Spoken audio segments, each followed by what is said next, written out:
Hey, everybody. Welcome to the Ronline Report. Very special show today as Giles Tiger Thomas, all the way from the UK, and I wrap up the biggest stories of 2019. And first, Giles, I have to say, I've been covering this sport since 1991, and I've never seen a year like this. Never. This was insane. Have you ever seen such a year with so many different major events happening?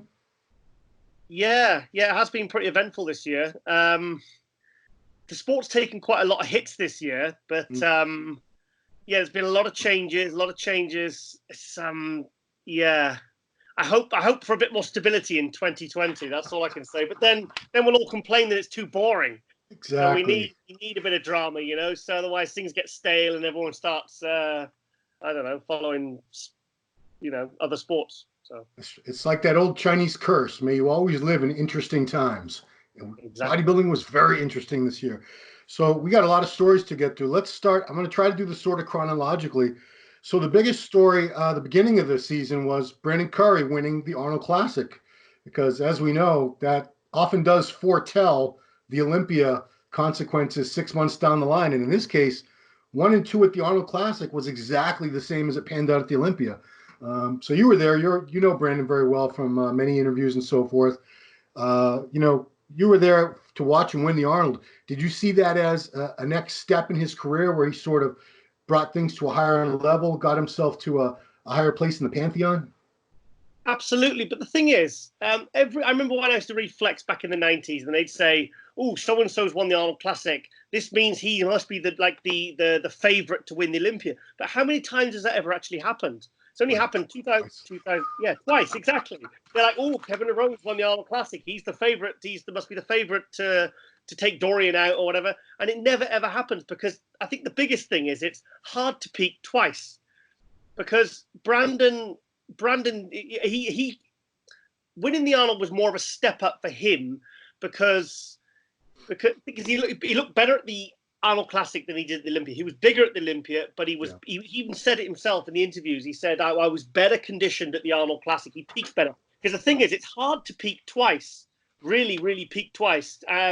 So, like I said, it's only happened in 2008 with Dexter and 2001 with Ronnie, when they won both the Arnold Classic and the Olympia. If anything, it's like Brandon will be better next year because there is no Arnold Classic. Because he's not doing the Arnold Classic.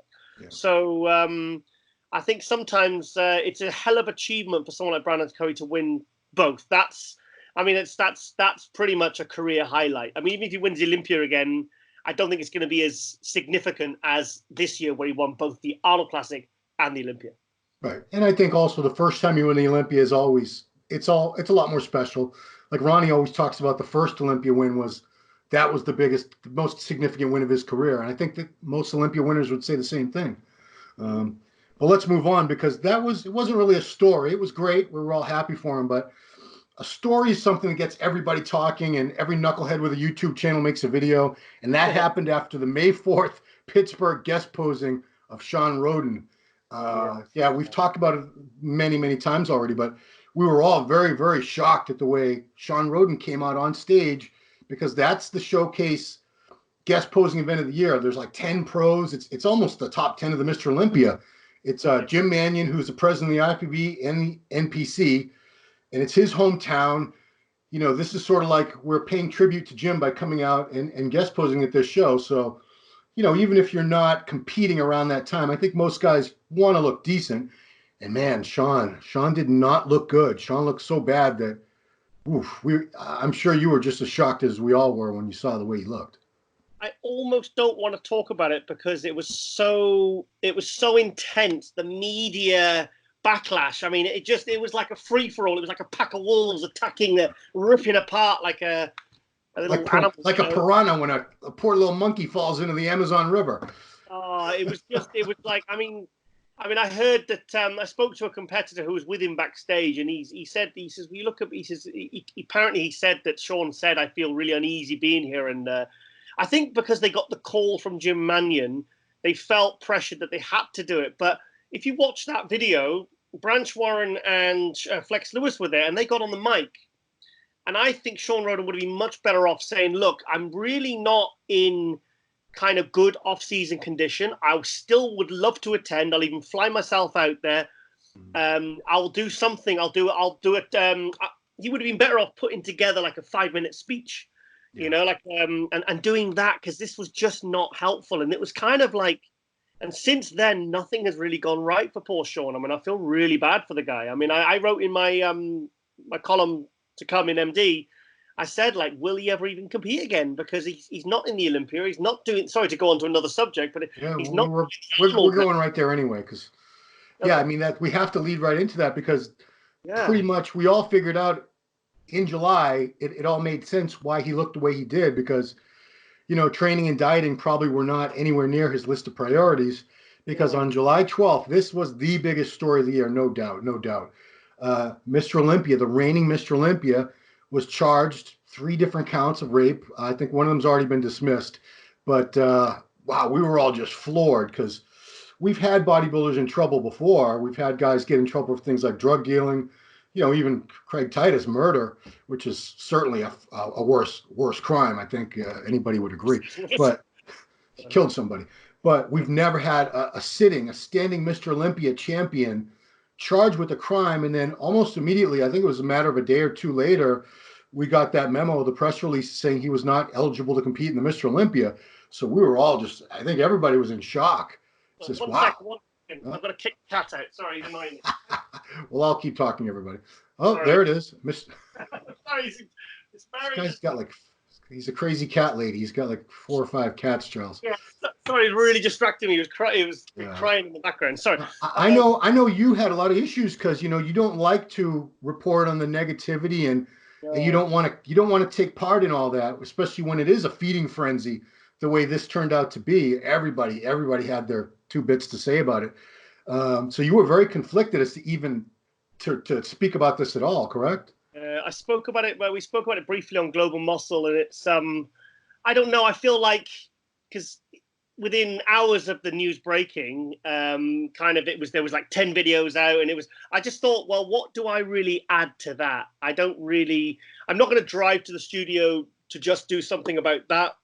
So I thought, you know what, I'll leave the others to do that. I mean, I wrote about it in my MD column. I spoke about it briefly on Global Muscle. We kind of skirted over it a little bit, because in the UK, it's very much innocent until proven guilty. And I felt like people were really jumping on him and really sort of, I felt bad for the guy. I felt really bad for the guy, because like I said, in the UK, is innocent until proved guilty. So I thought, we have the same legal system here. He's not guilty by any means until he's proven guilty. I just felt like the poor guy was like jumped on. I mean, I bet he really, really learned who his friends were as well. But I just think overall, it was just such a horrible story, and it's really completely sidelined his career. Yeah. And I mean, you know, that thing aside, let's talk about his career specifically.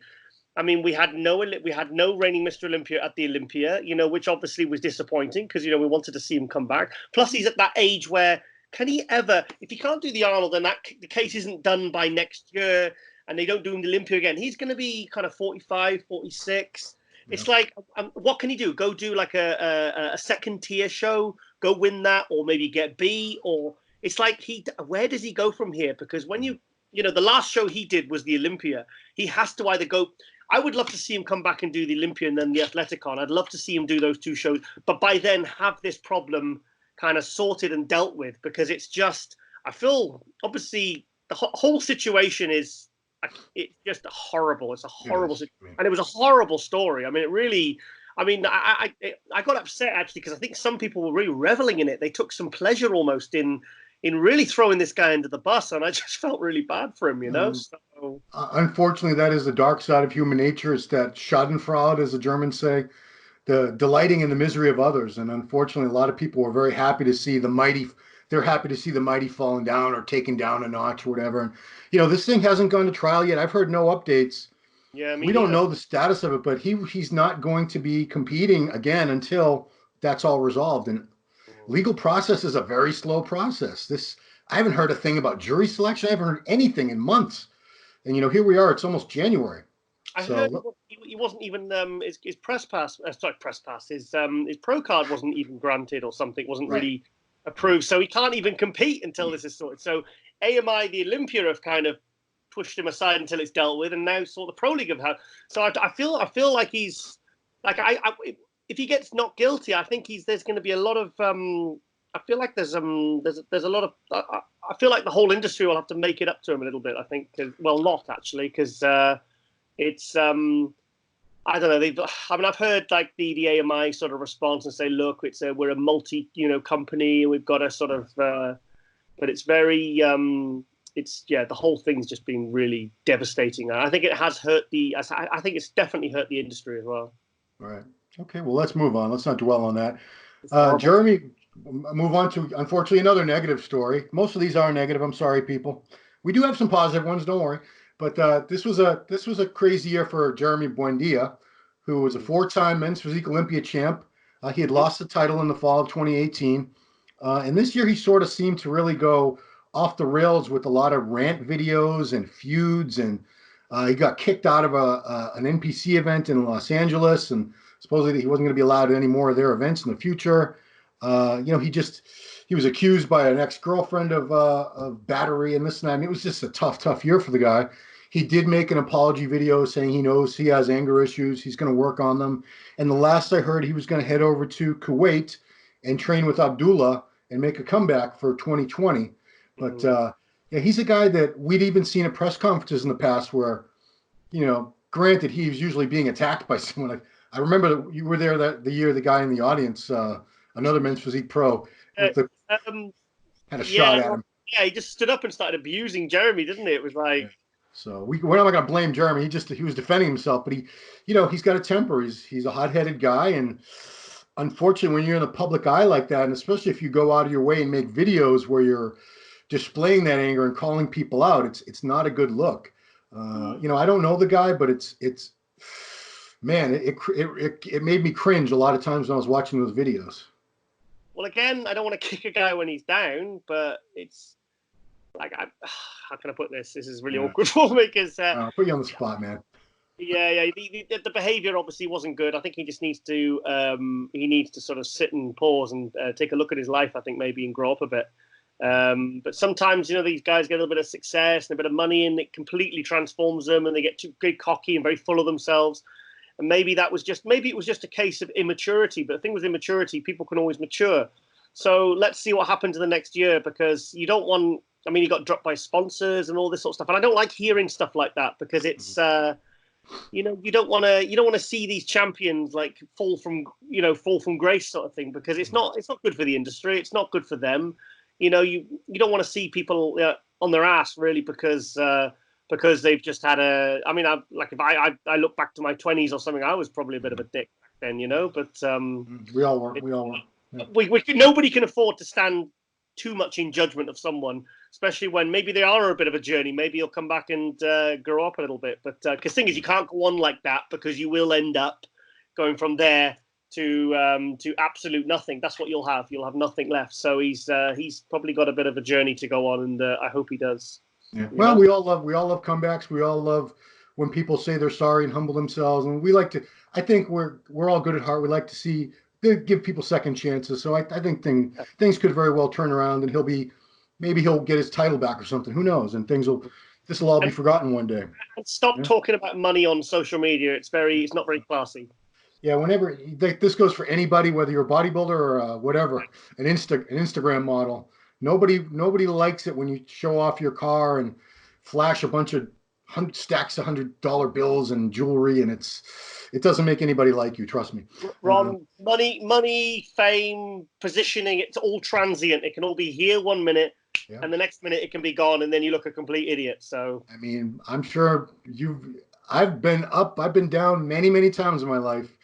There are times when had all this money coming in, I thought it was never going to end, and then one day, wow, where's all that money go? Anyway, been there. The next big story was William Bonac leaving his longtime coach Neil Hill, and Neil really did take him from, an not obscure, but he was definitely a B-list guy when Neil started working with him. He was just this 212 guy that had been doing okay, wasn't anything special, and over the course of I think it was about 7 years, took him up to winning the Arnold Classic, and he's placing third at the Olympia, and then he made another one of these rant videos where he was angrily talking about, I'm broke. Here's my shitty apartment. Neil, I'm working hard for other people, and Neil took all my money, and Neil set the record straight, Yeah. specifically corrected a few of the inaccuracies in what William was saying.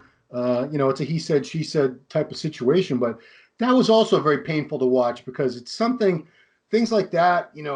We both believe that should be done in private. You don't put that out there. Why did you put that on YouTube? Why did you put that on your Instagram for the whole world to see? And everybody again jumped on that. Ooh, let's make a video. Yeah. And meanwhile Neil Hill's going, oh my God, now I have to respond to this. And you've known both of these guys for quite some time. I'm sure it was painful to you to watch too. Yeah, that actually happened when on the last day of the Phil Heath tour. Oh, wow. And we were watching it in the car driving back from the last seminar back to the hotel, and we were just kind of all like, I was driving, and we had the phone on the dashboard. Phil, we were kind of watching it, and we were like, oh no, he can't believe he's done this. I have heard that I was told that Neil actually was prepping him for free for the first, I don't know how many years. Right. So obviously there is another side to the story there, but it was a very I never think when I see these kinds of videos, I never think that's a good idea. That was a really good thing for you to do. It very, very, very rarely ends up with any real positivity for the person who does these videos. And I haven't seen the retaliation video. Can you call it that? From response video. Yeah. But I imagine Neil's was a bit more measured and a bit more less emotional. But I bet Neil just thought, oh no. I watched it, and he was very calm and collected and explained, no, I didn't take this, and this was our arrangement, and nobody had a gun to William's head and said, listen, you better agree that I'm going to get this percent or else you're dead. It wasn't like that.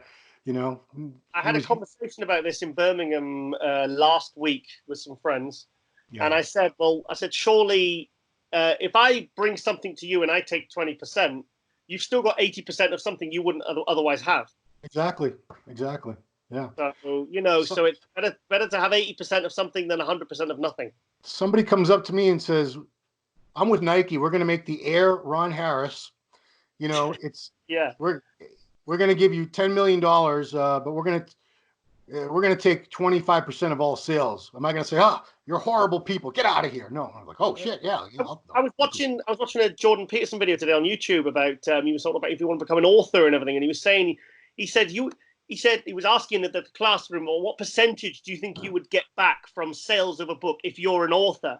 And it was about 5%. Yeah. So if you're an author and you write a book, by the time they paid for marketing and all the different aspects of that book being written from something you've created to get to marketplace, to the money coming back in, he said you will get about 5%. Yeah. So music industry is exactly the same. That's why they tour, because that's their money. But the record sales, that was always the record companies. That wasn't their money. Yeah. But on a twist on that was that a lot of us wondered, is William going to be okay on his own with no coach? Because, geez, he's relied on Neil all these years. And come Olympia time, he looked pretty damn good. He got second place at the Olympia. So he was very good. It's like everybody's doing okay. It was a little bit downsized, but at least he was in very, very good condition. And like you said, he had his highest placing ever. I mean, his Olympia placings were 13th, 8th, 5th, 3rd, 4th, 2nd. Right. So he's number 2 in the world right now. So he's on the rise. RIZE. Yeah. On the Rise Media. We'll talk about it on the Rise Media later, don't we? That's a top story. But another story leading into the Olympia was Cedric McMillan applied and got the special invite, which has always been something that they hold in reserve at the Olympia. I remember way back in the day, Gunther Schlierkamp used to always get the special invite. Even before him, they gave it to Lou Ferrigno back in 92 when he made his first comeback in 93. They gave it to him again because, hey, who wouldn't want Lou Ferrigno in the Olympia? Gunther Schlierkamp. And then the last one before this was Kevin Levrone in 2016. So this year, Cedric, with his military obligations, he was out in the field, did not have time to do any more shows because he had done the Arnold, and I think the Arnold Australia. He did a couple shows in the spring. He got some points. But with this point system, other guys kept doing shows, kept getting points. and he was not going to make it to Olympia on points. Applied for the invite, got it. Some people were like, great, that's cool. And a lot of people were like, huh, this is like a slap in the face to all the other guys who had to do all these other shows and get their points. Yeah, I forgot where you stood on that issue. I didn't buy the whole thing. I didn't like it. I didn't see the point of it. I know they were obviously a lot of big names weren't in the show, so I can see why they would find a reason to kind of put another good A-level competitor in. But it was like he got it like 5 weeks out, and he didn't bring it. I mean, he was 7th, and I thought he was lucky. I thought he was lucky. I would have had him swap with Patrick Moore, to be honest. Yeah. So I don't think I don't know. It was. I just didn't like the whole thing. The thing is, the special invite, it's always there, so it's only one extra competitor. But I can kind of see the reason, the whole American military thing. But I just thought. Well, what's funny is a lot of guys from outside of America, because obviously a lot of bodybuilding fans are not in the U.S. They said, well, what if it was a guy who said he was serving the German military or the Iraqi military? Would you have given him an exception? And I don't know. I don't know if they would have. I don't know. Yeah. But it doesn't matter. He got in the show. He got what he got. Okay, so there was one. And he did look a lot better on the second day, but for me, as soon as I saw it with the prejudge, and I was like, no, he shouldn't be here. And we know Cedric often needs a couple more shows to fine tune, and he goes on and he wins Hungary and Romania. So clearly, when he has time to prepare, he can put it all together. Yes, that's not even a debate, is it really? Right. Okay, so the feel-good story of the Olympia this year was Hadi Choopan got into the USA after trying for a couple of years over and over again. Yeah. So many times we thought he was coming to this or that show, and he didn't make it, couldn't get the visa.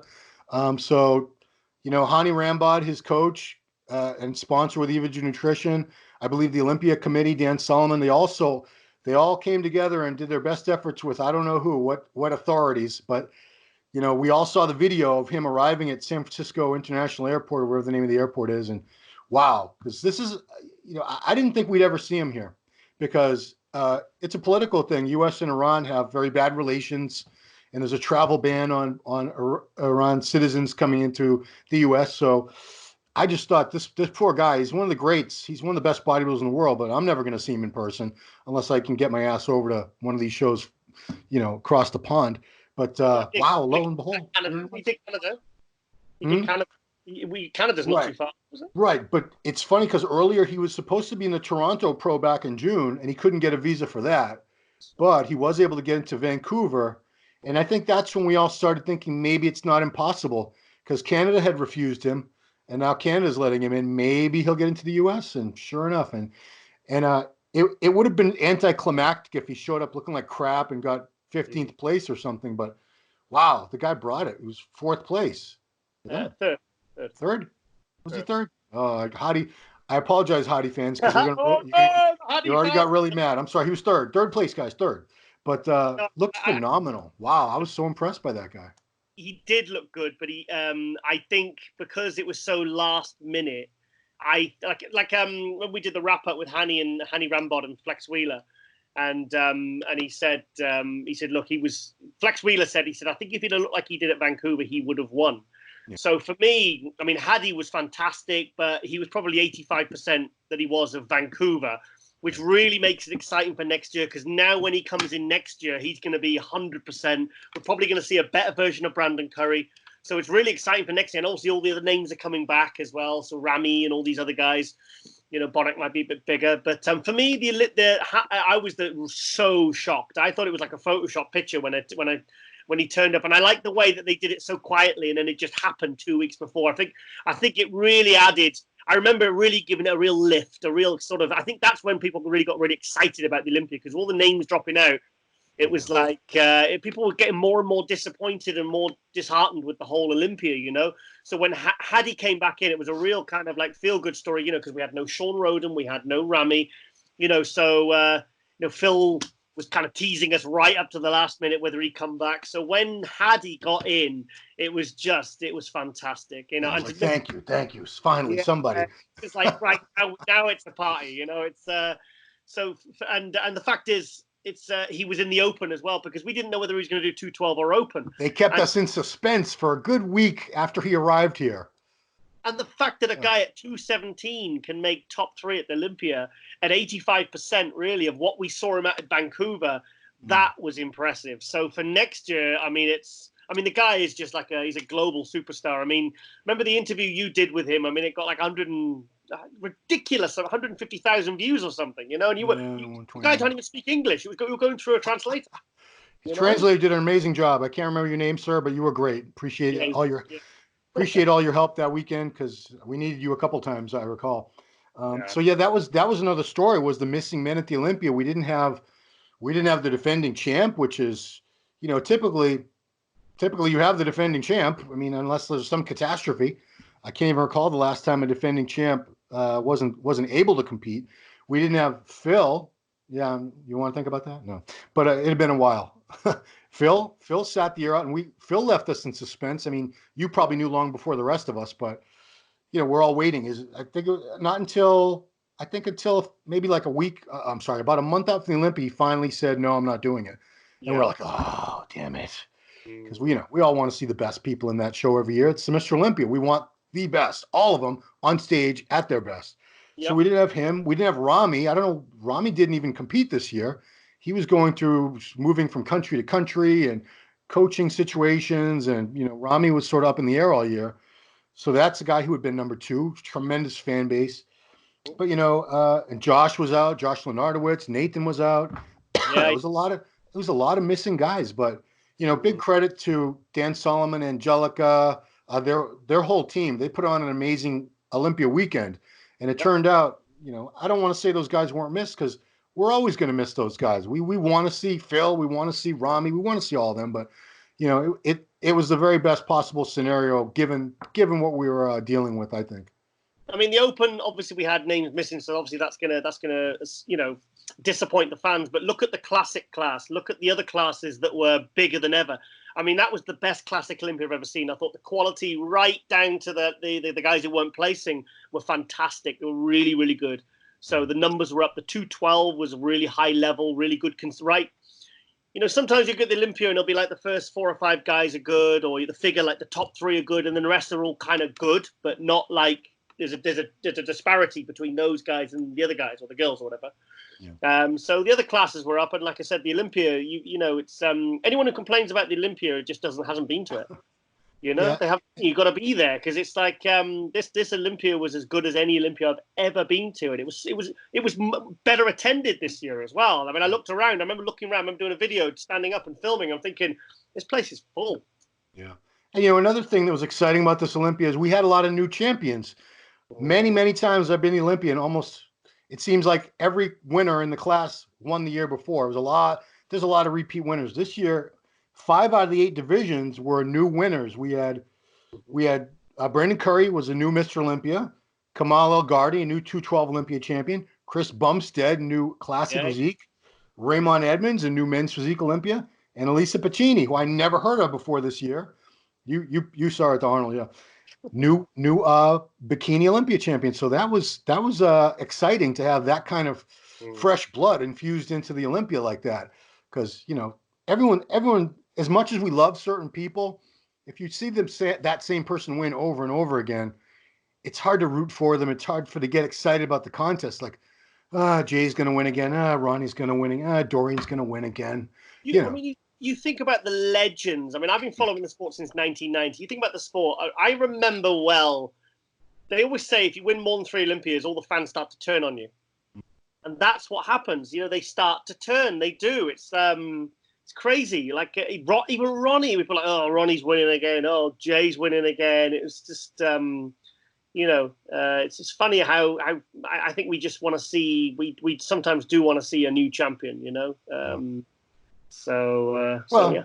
You know, I mean, here in America, the team that I'm my area, New England Patriots, they're a hated team because they've won so many times. They've gone to the Super Bowl so many times. People hate them just because they win so much. They hate Tom Brady just because he's so good.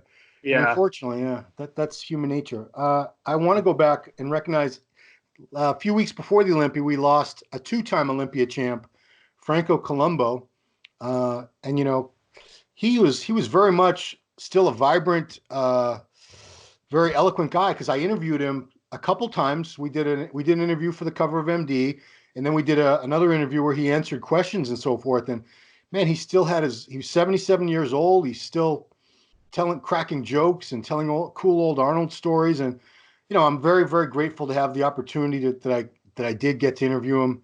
Now I wish I'd started interviewing this guy like 20 years ago, and I had 40 interviews with this guy. He's just a character. He was hilarious to talk to, and very much will be missed. He was obviously Arnold's best friend, and definitely after Arnold and Lou, he was the star of Pumping Iron. Yes. Yeah. And huge motivation for those of us who aren't 6'4". Let's put it that way. Yeah, I mean, it was a very, very sad thing to happen. But how did he die? I heard rumors. I heard different stories. Was it he got hit on the head and drowned or something? Or I heard heart attack while he was drowning. I mean, yeah, and it was like kind of strange circumstances. But yeah, as soon as I heard, I thought, poor Arnold. That's what I thought. That's honestly my initial thought. That was what I thought. I thought, oh my God, that's your best mate as his wingman. That was. And Arnold did step up immediately, and put out some very public statements about how much he missed his friend and how long their friendship had lasted and this and that. I mean, he was clearly devastated. That was how many of us have best friends for like 50, 55 years? Yeah, they were because when they obviously he arrived from Sardinia, Arnold arrived from Austria, and they had set up their own building business together. And these guys really were like sort of like brothers in iron. They had a really strong bond. And I remember reading in like Muscle and Fitness back in the 90s and early 2000s said they still meet up on a Sunday and they'll play tennis and go to the gym and go cycling together, and it's go for a coffee and stuff. And it's nice to see that sort of that bond that's lasted that long. That many years. When you think about how many people come and go in your life, and and sometimes we get so disappointed by people, and just to have someone like this that it must be really hard to lose that. Yeah. So and obviously, we lost Olympia. Yeah, we lost 2-time Mr. Olympia. Scott, Sergio. Franco gone now. Larry Scott, yeah, there's 3. So only 3 have passed. We still have most of them alive. Thank God. Still got 12. So another huge story, which you've already referred to, is Dwayne Johnson decided he was going to become part of this mega event bodybuilding fitness promotion business. And he launched or he announced the plans to launch Athleticon. So this is something we've been hearing rumors about for a long time. No one knew exactly what it was going to be called. We thought it was going to be called the Rock Games. We didn't know where it was going to be held. So now we know it's going to be next October. I think it's 3 weeks after the Olympia in Atlanta. Dwayne Johnson, his partner Danny Garcia, he's a huge mega star, one of the biggest box office stars of this generation. So many celebrity contacts, so much influence. He's getting mainstream sponsors involved. And, we still don't know a lot of the details, but it's exciting because it just means more opportunities, more opportunities for the athletes, for all the companies to get involved. It's always a good thing when someone who has that type of mainstream crossover the way he does shows a big interest in our industry. He's the new Arnold, really, isn't he? He's really, it's because it's Danny Garcia's ex-wife. Am I correct in saying that? Yes. Yeah, his ex-wife. And obviously, I follow her social media. I follow his, and it's just a never-ending sort of, it's the momentum of success, unbelievable success, and it shows when you bring the right people together with the right mindset and the right kind of ethos, and good things can happen. Because I know he's always been. I was watching that Doom film was on from 2008. I think it was on, and you could see like he was kind of like a B level. He was like a sort of, but to see how he's, because I knew about this rock show. I knew about this in July. I heard about it, and I heard quite specific details as well. But obviously, we weren't allowed to say anything, and I didn't want to release it because I don't want to put. I thought, well, these guys want to put their press release because they didn't release was it November, October? I want to say they actually released it a couple days before the Olympia. I believe that's when they put that out. September, right? Yeah. So for 2 months, like there was. Obviously, I'm not the only one who knew. There was a lot of people that knew about this. That, out of respect, kept quiet about it. We didn't put anything on the forums. We didn't do anything, and it was like, okay, well, look, obviously, this needs to be announced properly by them. because we want to support this. This is good. This is like okay, you've got the big ones, the Arnold, the Olympia, and this one really is probably going to be the third biggest, and it's in America. So it's got, like mainstream sponsors. Was it Ford Motors, I think, are sponsoring it? Or there's like I know the one. I mean, the first one I heard of was Under Armour because Under Armour. they work with Dwayne works with Under Armour. I think they sponsor him. So Yeah. I heard Ford Motor Coke. I heard Coca-Cola. I mean, I heard all these big names. I don't know who's actually committed, but if anybody could attract major sponsors, it's Dwayne Johnson.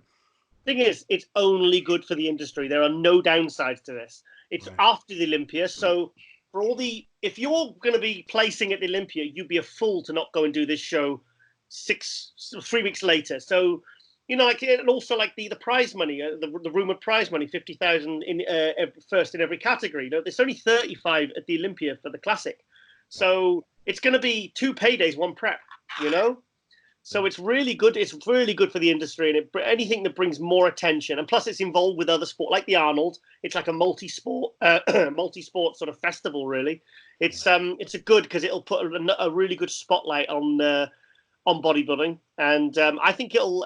People saying, "Oh, this is going to be bad for Olympia." I don't see how it can only be good for the Olympia because this is bringing more mainstream appeal and publicity, which is obviously going to the whole industry as a whole is going to benefit. Yeah, the only way it could possibly be bad for the Olympia was if they held it the same exact weekend, which obviously that wouldn't happen. Wouldn't happen. And I don't think it'd be sanctioned by the Pro League anyway. Well, obviously they wouldn't let that. So we did have another Olympia-related story that was very positive. It was announced that in 2020 we're going to have the return of the Ms. Olympia after being gone since I think 2014 was the last year that event was held. So, this is mainly because of Jake Wood and his company Wings of Strength stepping up and really promoting the sport. Tim Gardner's also been doing a great job with him promoting these women's bodybuilding events in the U.S. and around the world. But I didn't know if I didn't think the Ms. Olympia was ever going to come back. I thought Jake's Wings of Strength Rising Phoenix show was sort of took its place because it's got great prize money and things like that. But still the women, I always said they should have an Olympia title. This is we have all these new divisions and they all get the Olympia title every year.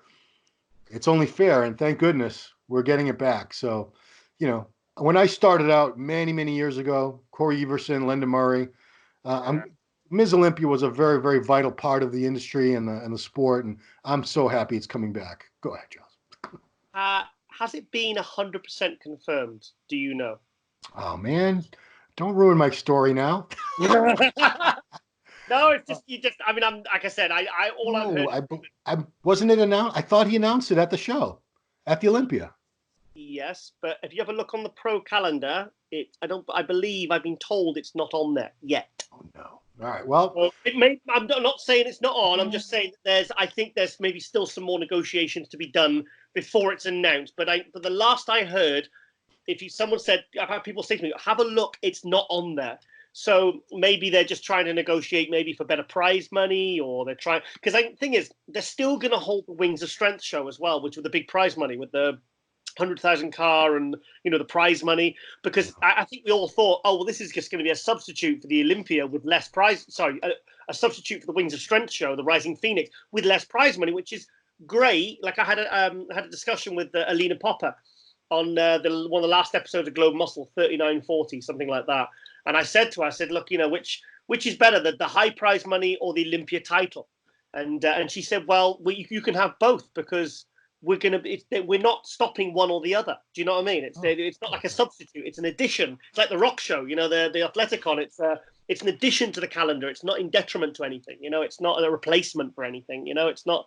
So yeah, I would wait for an absolute official confirmation. But it is good that female bodybuilding has been recognised, because I like you in 2014. I thought that was it for it. I thought it was done. I thought women's physique came along, and women's physique is kind of plateaued now. It's doing well, but it's more for it's like for like a different sort of physique, for those girls that can't get that big. Because there was only, in the end, in female bodybuilding, there's only so many women, like the top 6, but they were like a different level, and all the other girls just weren't up to that level. But now We've got guys like ladies like Margie V Marvelous and Monique Jones, Ellie Trevino. Hella Trevino, yeah, of course, yeah, the winner. I was just thinking of her name then. Girls, ladies like that. So it's the standard is really, really high, and they're absolutely fantastic. So I really do follow it now as well, which I never really did the last few years before it stopped. Because do you think Iris Kyle will come back? I hope she does. I mean, 10-time Olympia champ. Every time I see her, she looks like she's about 2 weeks out from a contest. She's still huge, ripped. I mean, she looks. I don't know how she's even found the willpower to stay looking like that, training like that, eating like that all this time with no contest on the horizon at all. That's incredible. That's and also Yaxini's going to make a comeback as well. And I've seen some pictures of her. She's looking very, very good. Do you know what it is about the female bodybuilders? They seem to like. You got Dexter in the men's, and Tony Freeman those last couple of years when he was around 50. But like a lot of these ladies, they're not even coming anywhere near to their peak until they're over 40. Because you look at the ages of some of them, these top girls now, these top ladies now, they're over 40. I mean, like Yaxini's she's over 50. Yep. Remember Betty Pariso is still looking absolutely incredible. There's an actual reason for that. It's because a lot of them get into it much later in life. A lot of these guys we've been talking about, they started training when they were 14, 15, 16 years old. I've talked to a lot of these women. They didn't get into it till late 20s, even into their 30s, some of them. But it just shows you can keep improving well into your 40s and 50s, because these women, sometimes I find out the age, I'm like, wow, geez, she looks phenomenal. She's 50 what? Geez. Do you think they train smarter? Because they never seem to get injured that takes them out of it. They don't see any stupid shit on Instagram with them trying to squat 1,000 pounds or deadlift 900 pounds. I don't see them doing any stunt lifting. Whereas, geez, every other guy on my Instagram is like a hair's breadth away from a pec tear every day. It looks like guys and their egos. Yeah. So I hate to end this on a downer, but the last story, and I wanted to mention it because I did a top stories of 2019 for MD, and right after the issue went to press, because unfortunately, print, we have a little bit of a lag. Flex Wheeler, he lost his right leg below the knee, it was amputated, and I mean, I cannot even imagine going through that, and especially where he was one of the most physically perfect human beings I've ever seen in my life. I saw him at his peak, at his prime, and wow. If people ever press me, what's the greatest physique you ever saw? I usually say Flex Wheeler.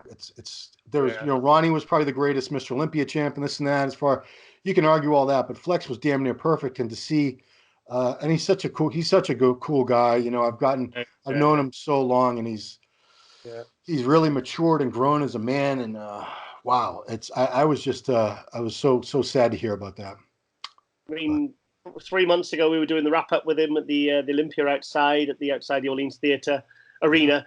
Sorry, and I've messaged him a few times actually, and he's responded and said thank you. And I said I was at the Dorian Yates Generation Iron premiere, and a lot of people. It was a topic a lot of people were talking about at this. And I messaged Flex, and I said, Flex, I said, look, I was at I sent him a picture of the Dorian. I said, look, mate, I was here the other night, and I said a lot of people were asking after you, mate, and asking how you were and if I knew.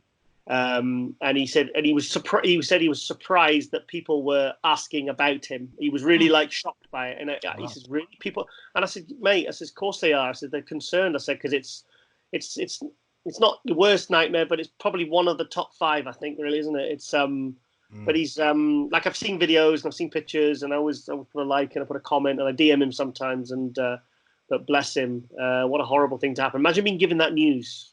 No, I mean, I was talking about this with my wife the other day. I mean, I can't imagine looking down at my leg, and it's a metal prosthetic, or it's not my leg anymore. I can't imagine losing part of my body. I mean, it puts everything in perspective of all our silly problems that we have, Plus, he's been through hell as well with the kidney thing and all the problems. I remember I interviewed Stan Efferding at the 2017 Olympia for MD at the Expo, and we kind of just only talked about Flex's recovery because his company made his comeback in 2017 in the Classic, didn't he? Yeah. He competed at the Olympia, And he was saying, because we were talking about, he said the prep actually, because I said, is he crazy to do this prep with his kidney problems and stuff like that? And he says, no, actually, the prep has made him healthier because he was telling me about how his blood sugar and all these different readings were better. His blood pressure was better because he was doing, he was, and because I think he was in a bit of a bad spot maybe before he did it. And I think he needed to do this comeback to really kind of get himself feeling more himself again, and I think he achieved what he wanted to achieve. So I'm glad he did that before this happened, because he's only going to become stronger from all these trials and tribulations and all these setbacks and all these kind of challenges he's had. So I wish him all the best. I really do. I love Flex. He's such a good guy. Broken neck, 2 kidney transplants, the neck, 94. This talk about a fighter. This, Flex, if you ever watch this, man, you are a fighter, and I don't think many of us could have that strength that you've displayed to stay strong with all this adversity. This goes far above and beyond anything most of us will ever have to deal with in life. So our thoughts and prayers are with you, Flex. We wish you the best. That's all I got for 2019, Giles. It was. I can only imagine 2020 is not going to be as eventful, and I hope it has a lot more. Don't jinx it. Don't jinx it. I can't see how it could be any crazier and chaotic than this year was. This was an anomaly. This was like one of those perfect storms of, unfortunately, it wasn't a lot of good storms, but we got through it, and it set up a lot of things. Like, we're probably going to have the greatest Olympia next year that we've had in 10 or 15 years easily. Yeah. The Arnold Classic is shaping up to be the best Arnold Classic in a very long time. That's a good point as well. The Arnold Classic is going to be amazing. I mean, there is probably 5 guys that could win that clearly. Yeah. Do you know what I mean? So that's going to be a good one. Who do you think is going to win? Ramy, Bonac? If Ramy gets in shape, really good shape, I'd like to see him win. Well, at the 2017 Arnold Europe, Ramy and Bonac were like that. They were 1 and 2. Ramy was 1, Bonac was 2. But maybe Bonac will turn the tables on him. I don't know. Or, as an old man who's 50 years old, Dexter Jackson. I'd love to see Dexter win. Why not? I'm amazed he's still going strong, isn't he? That guy just loves it, doesn't he? He just loves it. Yeah, you got to. So, yeah, we'll talk more about the Arnold. That's coming up. But 2020, everybody, shaping up to be an awesome year. 2019 is over. We got through it, everybody. Barely. Yeah, Barely. There were some trials and tribulations, but it's all in the past now, guys. So let's look forward to 2020. Giles, we're looking very much forward to season 2 of Global Muscle Radio. When is that going to hit? Please tell me. January. Yeah, okay. Don't linger. Don't wait too long, dude. You've been keeping it. Every time I post a video, doesn't matter what the video is, you look in the comment section. Where's Giles? Where's Giles and AJ? Dude, have they disappeared? No, he's right there. Can't you see? I'm actually, what time is it now? It's 5 to 6. I'm doing something related to that in 1 hour and 5 minutes, but I can't tell you anymore. Okay. And On the Rise Media Productions, doing big things. Gonna have more Olympia tours happening over there next year. Yeah, we got Brandon Currie. We're bringing him over in February for 7 days. We're doing 4 days in the UK, and then we're going to Lisbon in Portugal, and then we're going to Granada in Spain, and then we're flying home. So, and I had a meeting with Mr. Flex Lewis. We went to an award ceremony last week in Birmingham. He wanted me to go with him, and he kind of said, "Okay, let's do a tour, Giles." So I says, "Yeah, go on then." Awesome. So we Flex Lewis won, Kamal. Kind of sticking to the Olympia champions at the moment. Obviously, Phil wants to do another one. We'd love to do another one with Phil because Phil was absolutely fantastic. He exceeded all our expectations. So we're definitely going to do another one with him if he wants to. I've even spoken to Luke Sando about doing one in Australia a bit randomly, but yeah. So we like I said, it's a lot of work. So I don't want to plan too many in advance, because I like to just focus on one at a time. But they're all starting to stack up now, and we're going to have multiple different shows. And Global Muscle Hot News is going to come back as well with you and me and AJ. So we can, when breaking news comes, we can drive to the studio and we can do a quick, because obviously the new studio is a lot closer now. So we can edit and get good quality, high production videos out very fast. And do we also have? Is AJ coming to the Arnold? I don't see why not. Oh, dude, it would be so epic if AJ comes to the Arnold. Oh my Yeah. goodness. Yeah. Can you imagine at No, that, especially that meet and greet on Thursday night that they do? Can yeah, you imagine yeah. him with the interviews? Wow. Did you see how many interviews you got in Romania? Like 30, 35. 30? I mean, that. To be honest, I remember like when we went off in 2 video crews at the Olympia. You went off with Jordan. I went off with Hector, and I came back and was like, "Yeah, I've got 8 interviews." Yeah. And you were like, "What? How many did you get? 12? 20? 12, I think. 12. Yeah, 12. It was 12. It was 20. I was like, "There's no way Ron's going to get more than 8." And you came back, Giles, I got 12, and I was like, "Oh shit." I was And hustling, man. AJ goes to Romania and gets 30 by himself. So imagine what the three of us and all the other guys could do combined at the Arnold. That's going to be something special. We're going to run out of athletes to interview. Cool. Well, Exactly. Yeah, more athletes. Giles, I want to thank you so much for taking the time. We're all looking forward to season 2 of Global Muscle Radio and everything else that On the Rise Media Productions over there in the UK has in store for us for 2020. It's going to be a great year, guys. Stay tuned. We're going to bring it to you all here. Thanks for watching the video. Thanks for subscribing to the channel. If you haven't already, please do so. We wish you all happy holidays. Please have a very happy and safe New Year's. For Muscular Development, it's been Ron Harris with Giles Tiger Thomas. See you next time.